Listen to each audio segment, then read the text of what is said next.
নমস্কার বন্ধুরা, আশা করি সবাই ভালো আছেন, সুস্থ আছেন, সুন্দর আছেন। আজকের এই ভিডিওতে আমি আমাদের বর্তমান সমাজের যে একটা জ্বলন্ত সমস্যা, এটা ইনটলারেন্স বা অসহিষ্ণুতা নিয়ে একটু কথা বলবো। দেখুন বন্ধুরা, আজকাল আমরা অনেক অসহিষ্ণু হয়ে পড়েছি। আমরা যেটা ভাবি, আমি যেটা ভাবি সেটাকেই গুরুত্ব বেশি দিচ্ছি। অন্যরা যেটা ভাবে সেটাকে গুরুত্ব দেই না, বা আমি ঠিক সেটাই ভাবি, আমি যেটা ভাবছি সেটাই ঠিক, অন্যরা যেটা ভাবছে সেটা ঠিক নয়। তার জন্য সমাজে, পরিবারের, সমাজে, দেশে, সব জায়গাতে একটা বিশৃঙ্খলার সৃষ্টি হচ্ছে। কেউ কাউকে সহ্য করতে পারছে না। হার্ভার্ড ইউনিভার্সিটিতে একটা এক্সারসাইজ করা হয়েছিল এটা নিয়ে। একটা হলের মধ্যে বেশ কিছু লোককে ডাকা হয়েছিল। সেই লোকগুলোকে দুটো ভাগে ভাগ করা হয়েছিল, একটা এ গ্রুপ, একটা বি গ্রুপ। ভালো করে শুনুন আমি কি কথাটা বলছি।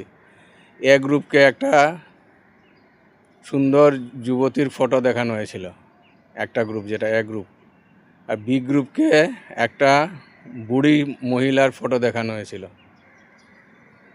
তারপরে একটা ফটো দুটো গ্রুপকেই দেখানো হয়, যে ফটোটাতে আপনি যদি লক্ষ্য করেন তাতে বুড়ি মহিলারও ফটো দেখতে পাবেন, আবার যদি সুন্দর যুবতী মেয়েটার ফটো দেখতে পাবেন। কম্বাইন ফটো একটা দেখানো হয়েছিল। তারপরে এই কম্বাইন ফটোটা দুটো গ্রুপকেই দেখানো হয়েছিল। যে গ্রুপকে আগে সুন্দর যুবতীর ফটো দেখানো হয়েছিল সেটা বলছে এটা একটা যুবতীর ফটো, আর যে গ্রুপটাকে আগে বুড়ি মহিলার ফটো দেখানো হয়েছিল তারা বলছিল এটা একটা বুড়ি মহিলার ফটো। এই নিয়ে দুটো গ্রুপের মধ্যে ঝগড়া শুরু হয়ে যায়।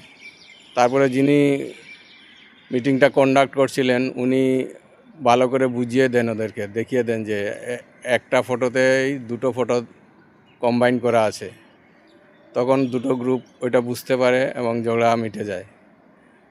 সেই রকমই আমরা যা ভাবি, আমি যা ভাবছি সেটাই ঠিক না হতে পারে, অন্যরা যেটা ভাবছে সেটাও ঠিক হতে পারে।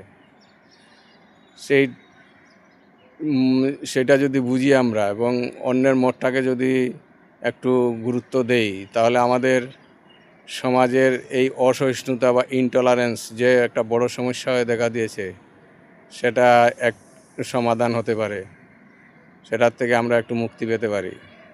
ধন্যবাদ।